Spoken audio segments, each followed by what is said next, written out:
Welcome to World War I Centennial News, the Doughboy Podcast, episode number 147.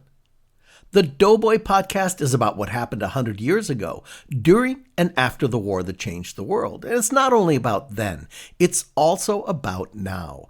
How World War I is still present in our daily lives in countless ways. But most important, the podcast is about why and how we'll never let the awareness of World War I fall back into the mists of obscurity. This week we have a very special episode for you. For the entire show, we're going to tell a single story, a true story that covers new technology, the war, an amazing adventure, a lot of mistakes, an arrogant officer, a smart sergeant, plenty of surprises, and a great ending on the Doughboy Podcast. The Doughboy Podcast is brought to you by the U.S. World War I Centennial Commission and the Doughboy Foundation, who ask you to please help us build the National World War I Memorial in Washington, D.C., with a contribution during the Armistice Veterans Day season. We need you and your contribution to build the memorial which will stand in our nation's capital to honor and remember the people and the events of World War I for generations to come. It's easy and it's important. Just pause the show right now and open up your texting app. Then text WWI or WW1 to the phone number 91999. You'll get an instant text back with a link that will allow you to donate any amount to the project. I'm Theo, the producer and host of the Doughboy Podcast, and welcome to this very, very special episode.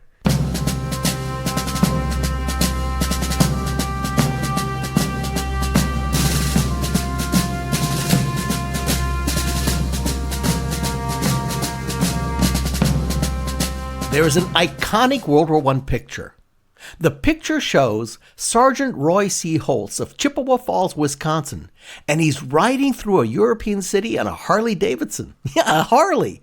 Also iconic and also from Wisconsin. But actually, the picture and the caption aren't quite accurate. Roy was a corporal at the time.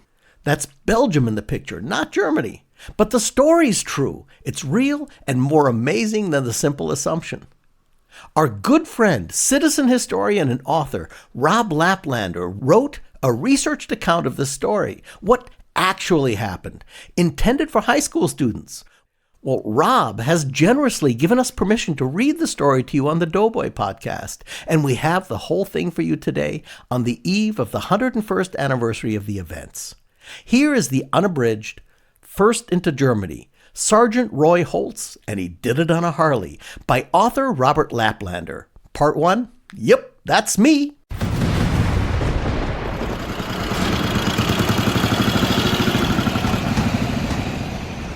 Now, the war had been over for a long time when he was told his picture was in the magazine, right there on page 4. The picture of him on his motorcycle, taken the day after the war ended, riding through a town in Belgium. He readily admitted that he hadn't even realized that it had been taken. After all, he'd had other things on his mind that day, like getting out of German territory and back to his unit. But first, he had to go pick up the captain responsible for getting them picked up by the Germans in the first place. We'll get to that. Roy had been on occupation duty in Germany months later when his aunt sent him a newspaper with the picture in it. And then his buddies tracked down the photographer in Belgium and bought a few extra prints. He'd long ago misplaced any prints of the photo that he had, but one of his old pals had obviously kept a copy, which had found its way into the Harley-Davidson Motorcycle Company's magazine, The Enthusiast. Now, he was on his way to the offices of the magazine to ask about getting some extra copies, for keepsakes. Now, when he got there and made his request, they didn't believe him at first. They didn't believe his picture was in their magazine. He was just another old-timer who was mistaken. Then he leafed through the magazine to page 4 and he showed them. See, here it is. That's me, he said, pointing the grainy picture. That's you? They asked incredulously. Sure is. Somebody had scrawled across the bottom of the photo, the first Yank and Harley Davidson to enter Germany, 11/12/18. Okay, then they begged him for his story, and bit by bit, he filled them in. At the time, nobody realized or cared that the date written on the photo was misleading. He'd been behind German lines on the 12th, being held at the main German army headquarters in German-occupied Belgium. But it wasn't until November 21st that he'd actually entered Germany proper. But that didn't really matter after all these years to the magazine people. Standing there in the office of the enthusiast was a bona fide hero, the first American soldier to enter Germany following the armistice that ended the First World War, former Sergeant Roy C. Holtz, and he'd done it on a Harley Davidson. Roy C. Holtz was born and grew up in Chippewa Falls, Wisconsin. He was the son of German immigrant parents, Frederick and Mary Holtz. He had 3 sisters, Martha, Vida, and Irene, and 2 brothers, Edward and Ezra.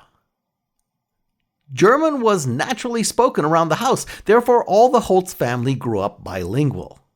This wasn't uncommon at the time, especially in areas with heavily Germanic populations, and Wisconsin was very heavy in German heritage in those first decades of the 20th century.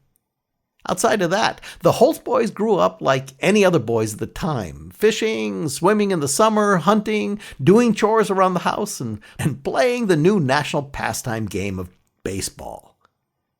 But on April 6, 1917, German heritage became a problem. That was the day America declared war on Germany, thus joining the First World War. Now, she hadn't wanted to. In fact, President Woodrow Wilson had been elected to a second term in 1916 largely because he had kept the U.S. out of the war in Europe that had been raging since August of 1914. It hadn't been easy, though. At the beginning of 1915, the Germans announced that they considered the sea around the British Isles a war zone and that they'd sink any merchant vessel in that zone, regardless of whether it flew the flag of a neutral country, those countries not involved in the war like the United States, or not. This practice culminated in the May 7th, 1915 sinking of a British passenger liner, the RMS Lusitania, bound for England from New York. 124 Americans perished in that incident, which caused a national uproar in the United States that President Wilson was only able to calm down by obtaining a guarantee from the German government that it would suspend the unrestricted submarine warfare. According to the new guarantee given Wilson, the German U-boats would not attack ships flying the flag of neutral countries. That was part 1 of First into Germany, Sergeant Roy Holtz, and he did it on a Harley by author Robert Laplander. In part 2, the U.S. goes to war, and so do motorcycles.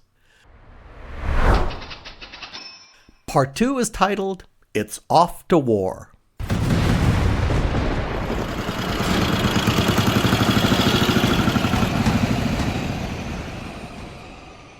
On February 1st, 1917, Germany announced that she was reversing her decision not to attack ships flying the flags of neutral nations. She announced that she was resuming unrestricted submarine warfare and sinking whatever she felt like. The country grew concerned. America had carried on extensive amounts of trade with the French and the British, selling huge amounts of war materials and food. Now, with free trade threatened, as the Germans attempt to starve the British out of the war by cutting off their supply lines, President Wilson decided to sever ties with the German government on February 3rd, after a German U-boat sank an American grain ship, the Housatonic, while bringing its load to England. And throughout February and March, 7 more American ships were sunk.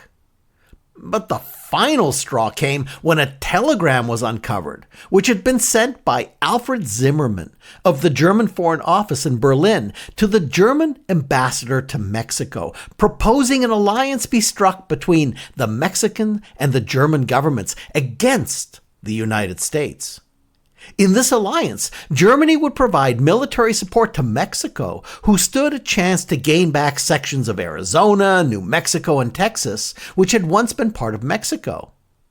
When this Zimmerman telegram was published in the newspaper across the country, the outcry was really strong, and the message to President Wilson was clear. America had had enough. So war with Germany it would be, and quickly the nation decided that anything German was bad.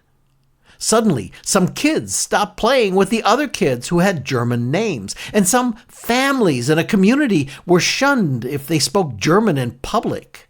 Sauerkraut became Liberty Cabbage, and street names and even town names that had been German were changed to more American-sounding names. Now, one night, the Holtz household was egged by some misguided individuals just because they were of German heritage. But they were mistaken for thinking that the Holtz boys were anything but all American boys, no matter where their ancestors had come from, because all three boys signed up with the Army almost immediately after war was declared. All three boys would go to Texas for training. Roy and Ezra to the 32nd Division, which was made up of boys from the National Guard regiments of Wisconsin and Michigan, as well as volunteers from those states. Ezra was assigned to infantry duty, and Roy was assigned to the 107th Field Signal Battalion as a dispatch rider. Now, this job involved carrying important messages and packages from unit to unit at speed across battlefields, and traditionally had been done on horseback. However, by 1917, the modern era had indeed arrived, and Roy found, much to his delight, that he would carry out his dispatch duties aboard a motorcycle. Motorcycle dispatch riders were something new to war. In August of 1914, the British Army had called for motorcyclists to join the Army and bring their motorcycles with them for duty. And the response had been huge. The London recruiting office alone reported that they had 2,000 more volunteers show up than they had spots open. And motorcycle dispatch riders showed up for service in the Belgian, French, German, and Russian armies with similar enthusiasm. Now, motorcycles for the U.S. Army were nothing new. Really. In 1916, the U.S. Army had been charged with a punitive pursuit of the Mexican Revolutionary General Pancho Villa across the U.S.-Mexican border after he'd raided the town of Columbus, New Mexico. The general in charge of that expedition, General John Blackjack Pershing, in fact, knew that the relatively new technology of motorcycles could do really well in the desert conditions that they were operating in, and so he placed an order for 12 machines for his expedition from a small, relatively obscure company that he favored based in Milwaukee, Wisconsin. That company was called Harley Davidson. These 12 machines proved to be so dependable and tough during the punitive expeditions that after the U.S. entered the war in Europe in April of 1917, further orders were placed with Harley Davidson, and by the end of the war, there were 20,000 Harleys in the Army's inventory. Over there, the Harleys were used not only for dispatch riding, but also for the performance of reconnaissance patrols ahead of advancing troops. Many machines were fitted with sidecars and could carry passengers, supplies, or ammunition when needed. And just as they had with the Army in the deserts of Texas and New Mexico in 1916, the nimble motorcycles would again prove themselves to be hardy and reliable machines on the battlefields of France and Belgium in 1917 and 1918. And it was on a Harley Davidson that Corporal Roy C. Holtz would make history.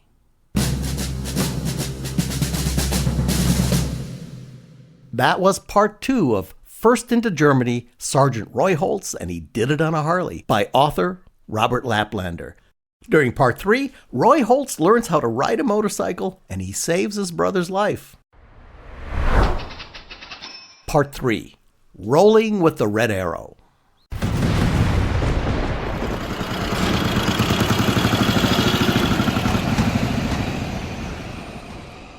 A lot of Wisconsin and Michigan men were formed into the 32nd Division in August of 1917. They became known as the Red Arrow Division, but we'll get to that. By February, they were in France and headed for their training area at the front. Between May of 1918 and the end of the war, the division would only know 10 days when it wasn't actually under enemy fire. They would capture thousands of prisoners, defeat 11 German divisions, and never yield a foot of ground that they'd taken.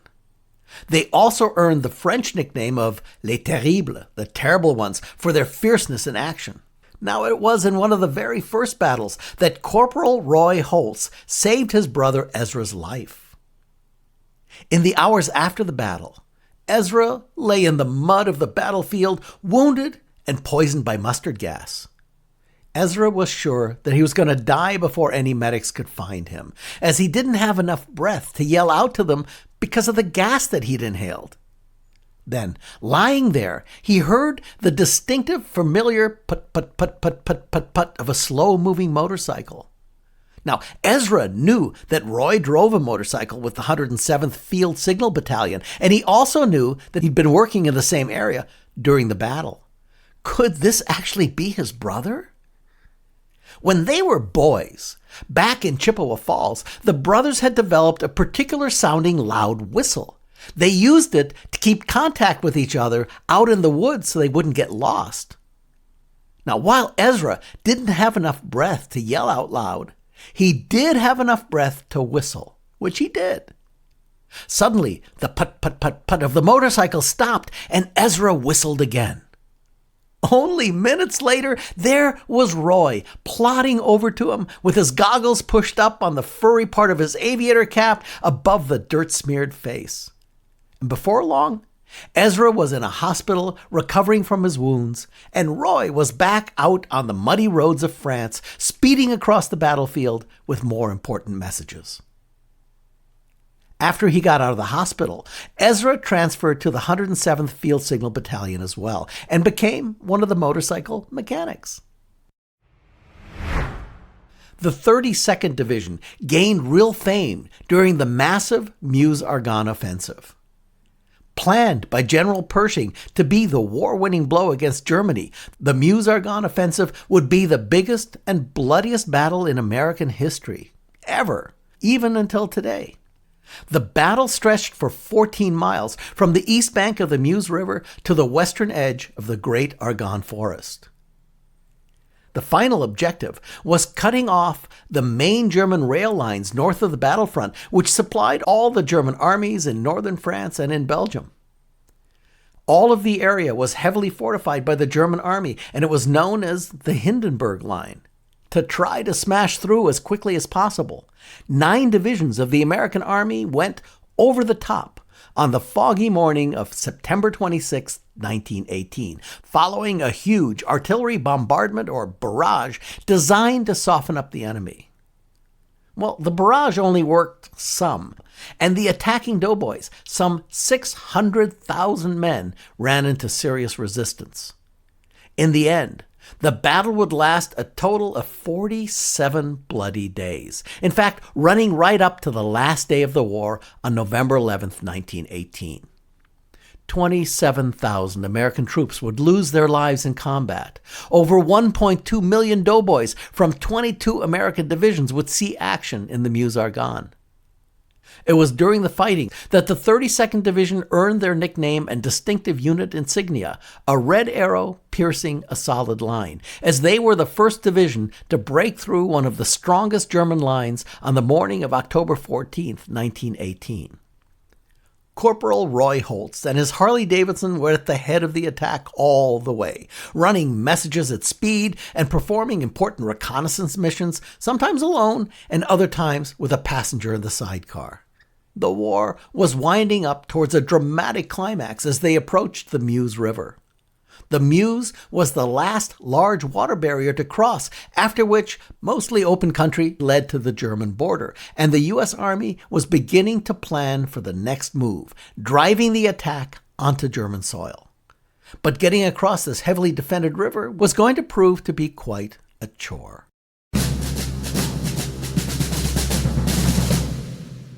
That was part 3 of First into Germany, Sergeant Roy Holtz, and He Did It on a Harley, by author Robert Laplander. In part 4, Roy gets very frustrated with an arrogant officer who doesn't know enough to listen to a veteran non-com, something that every smart officer knows to do. And Roy reveals that he speaks great German. Part 4? Oh, you've got to be kidding.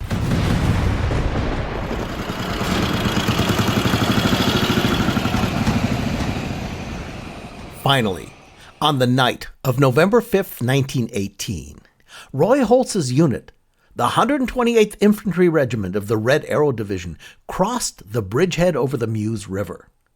They were backing up the 5th Division, and they knew they were getting closer to Germany all the time.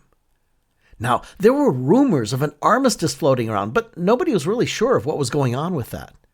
Communications as the units rapidly chased the Germans had become confused. Now, it was really important to know if there would be a ceasefire in order to spare lives from being lost unnecessarily. And so, on the evening of November 8th, Corporal Holtz was detailed with his captain to head back to headquarters and get the full picture of exactly what was going on. It was a dark night, and it had been raining for several days, making the roads just paths of slimy mud. Roy wasn't particularly anxious to drive out through it, but he had no choice. Orders were orders. He and his captain, a fellow only remembered as Sam, set out, and almost immediately there were problems. The captain insisted on choosing the route, and it soon became clear to Roy that they were headed in the wrong direction. "Captain, I know this area," Holtz shouted above the sound of their motor in the windy rain driving into them. "And it isn't the way.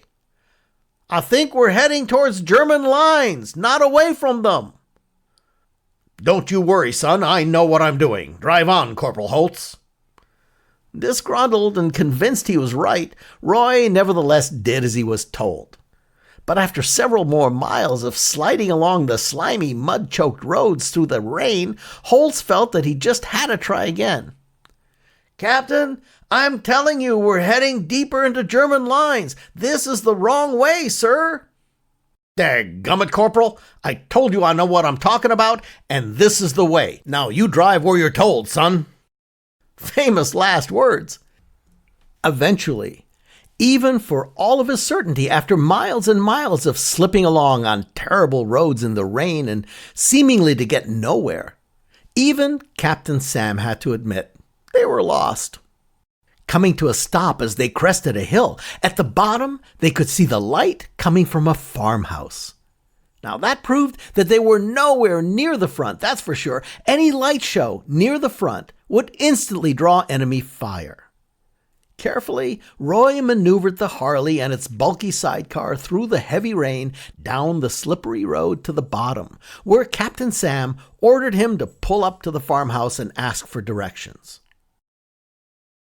Just literally seething inside, Roy shut off the motorcycle, dismounted, and walked awkwardly to the door. They'd been riding for hours, and he was stiff and cold and soaked to the bone.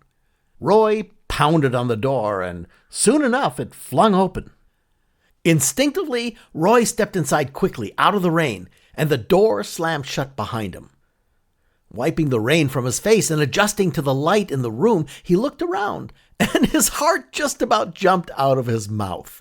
To his shock and surprise, down the center of the room ran a long wooden table, and sitting all around it were a dozen or so German officers. They had stumbled upon the headquarters of the 5th Bavarian Division.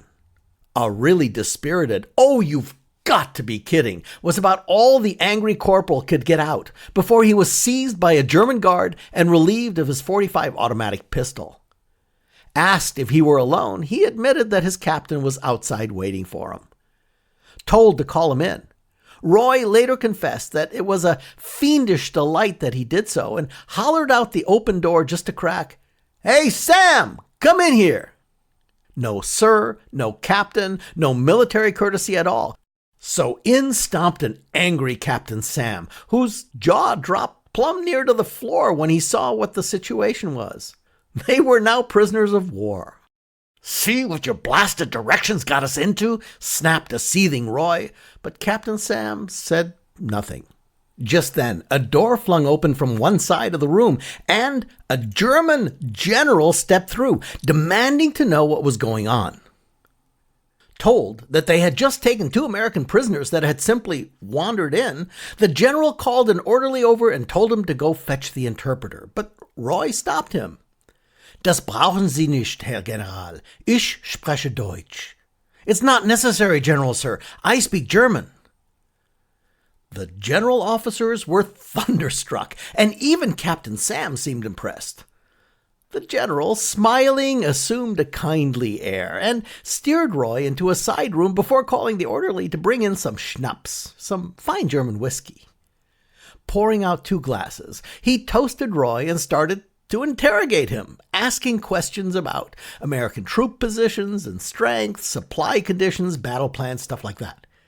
But the corporal wouldn't talk. Another glass of schnapps and more questions, but still Roy wouldn't talk. Clearly, the armistice talk was all bunk. Yet another glass of schnapps and yet more questions, but Roy's lips were sealed. Finally giving up, the frustrated general led Roy back into the main room, where he found Captain Sam sitting very uncomfortably among the grinning German officers. The general announced that they were going to send these errant Americans on to main German headquarters near Spa, Belgium, and one of the general's own officers would accompany them to see that they got where they needed to go. As the German captain who was picked to go got ready for the rainy trip, Roy tossed it over in his mind. Spa, Belgium. If they were anything close to Spa, that meant they had gone a huge distance in totally the wrong direction. That was part 4 of First into Germany, Sergeant Roy Holtz, and he did it on a Harley, by author Robert Laplander. In part 5, we wrap up the story, the mystery of the photo, and how Roy actually was the first man into Germany, and on a Harley. Part 5, the actual story of the picture.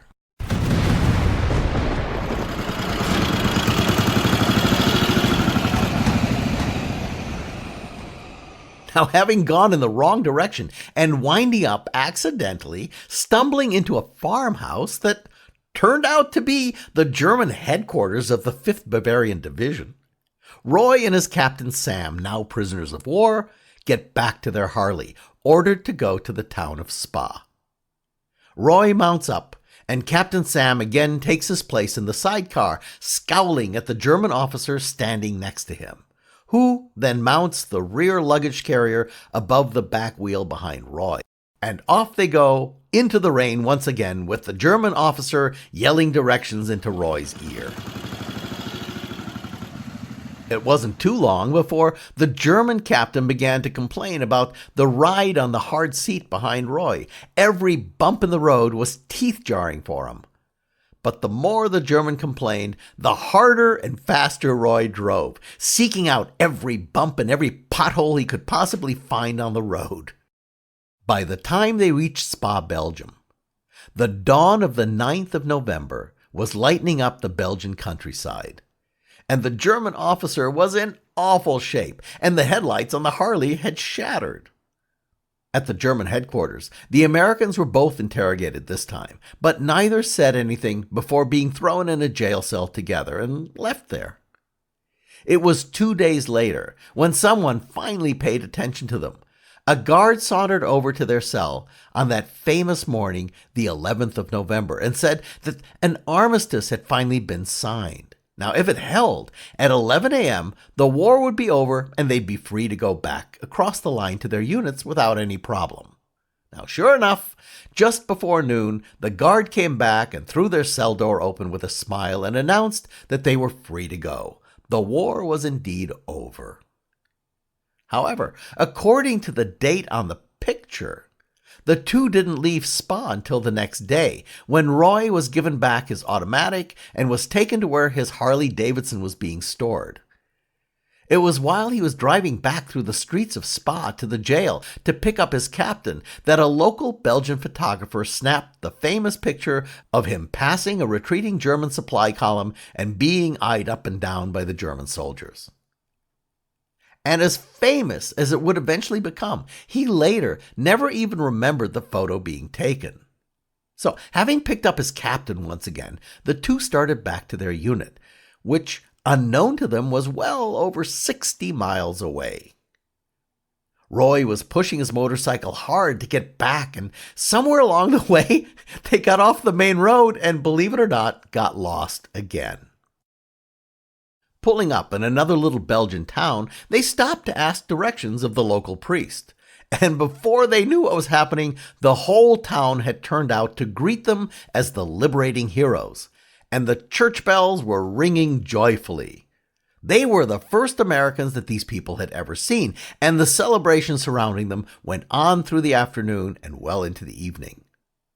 That night, the priest put them up in his house, and the next day, after having to practically drag themselves away from the excited townfolks, and with good directions this time, and the sound of bells still ringing in their ears, our two doughboys, Roy and Captain Sam, pulled up to the 32nd Division headquarters.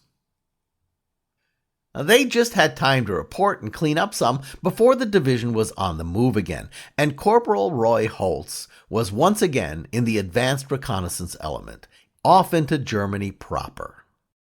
On November 21st, the 32nd Advanced Recon Unit reached the town of Echternach in Luxembourg on the Saar River. The river constituted the border with Germany, and it was later that day that Corporal Roy Holtz was given a mission to ride across the bridge over the Saar into Echternachtabruck, Germany, when Roy Holtz did indeed become the first American doughboy on German soil. Now, although several curious townfolks peered through their windows at what would soon become a familiar sight, American doughboys, Roy was not molested in any way. After a look around, he returned and made his report.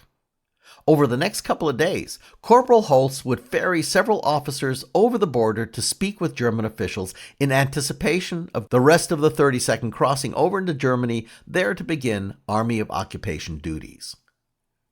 Corporal Holtz, fluent in German as he was, helped out in translating some of these meetings.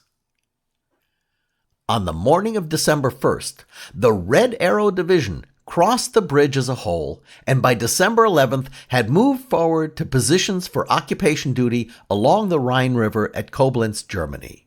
Here, the Wisconsin and Michigan doughboys, many of whom, like Roy, were of German heritage, found a largely friendly population willing to work with their American cousins for the greater good. The war really was over.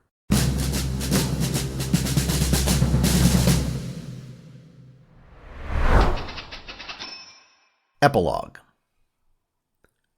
Roy Holtz was promoted to sergeant after the war, remaining with the Army of Occupation through the spring and into the summer of 1919. He finally returned home to Chippewa Falls on August 9th of that year and was reunited with his family once again. All three brothers had made it through the war, though Ezra would lose a lung to the mustard gas he'd taken in. Despite that, he and Roy became electricians together and formed the Holtz Brothers Electric Company. The company enjoyed much success over the years due to the hard work of the two combat veterans until Ezra died in 1952. Roy died later in 1964, and Edward, the only brother who didn't go overseas, became the Chippewa Falls police chief, and he died in 1965. Though the facts have been blurred somewhat over the years, and there has been some confusion as to exactly what constituted Germany in regards to the picture, none of that takes away from Roy Holtz's wonderful and colorful adventure, and there's no dispute that Roy was the first to cross the Saar River onto German soil on November 21st. Nor have the actions of Sergeant Holtz and his ride on an iconic American motorcycle been forgotten even 100 years later, etched into the granite of Wisconsin's Veterans Tribute at Katz, Wisconsin. His entry reads, Sergeant Roy C. Holtz, Chippewa Falls, first U.S. soldier on German soil after the armistice of World War I, and he did it on a Harley Davidson. The end. This was a special presentation of First into Germany, Sergeant Roy Holtz, and he did it on a Harley, by author Robert Laplander. A very special thanks to Rob for his generous sharing of this story on the Doughboy podcast. Rob has a special relationship with the Doughboys. He's the man behind the Doughboy MIA project, which continues to seek and explore resolution on the MIAs from a century ago. He's also a wonderful author of several books, including Finding the Lost Battalion, Beyond the Rumors, Myths, and Legend of America's Famous World War I Epic. We have a slew of links for you to Rob and his projects, Harley-Davidson in World War I, and more in the podcast notes. With that, we wrap up episode number 147 of the award-winning World War I Centennial News, the Doughboy Podcast. Did you know that you can make a donation to the memorial in the name of something or someone? So if you like today's show and story, how about making a donation in the name of Sergeant Roy Holtz and his Harley? Just text the letters WWI or WW1 to the phone number 91999. Many thanks to Katherine, Akey, and Katz Laszlo, both line producers for the podcast during the creation of this series. Nelsen and Tim Crowe, our editing team. J.L. Michaud, research, and I'm Theo, your producer and host.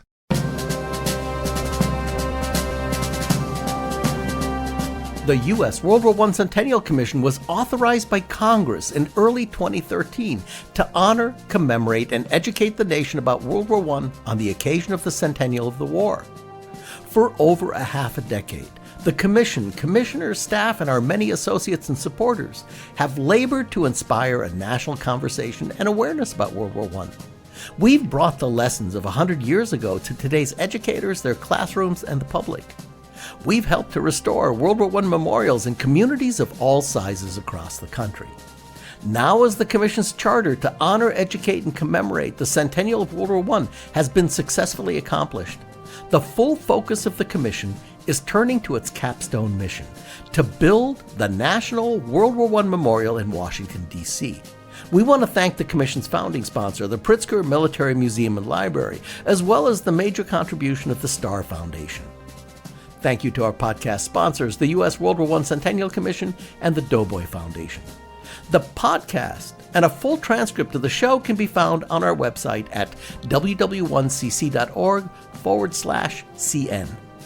You'll find World War I Centennial News, the Doughboy Podcast, in all the places that you get your podcasts, including iTunes, Google Play, TuneIn, iHeartRadio, Spotify, Radio On Demand, even on YouTube, asking Siri, or using your smart speaker by saying, play WW1 Centennial News Podcast.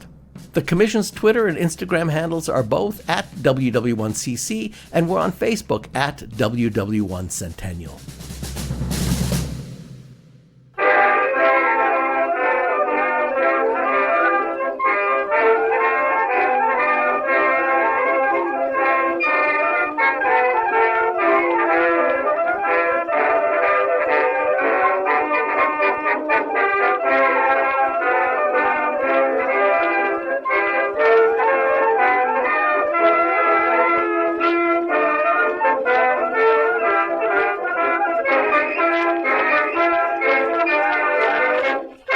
Thank you for listening. So long.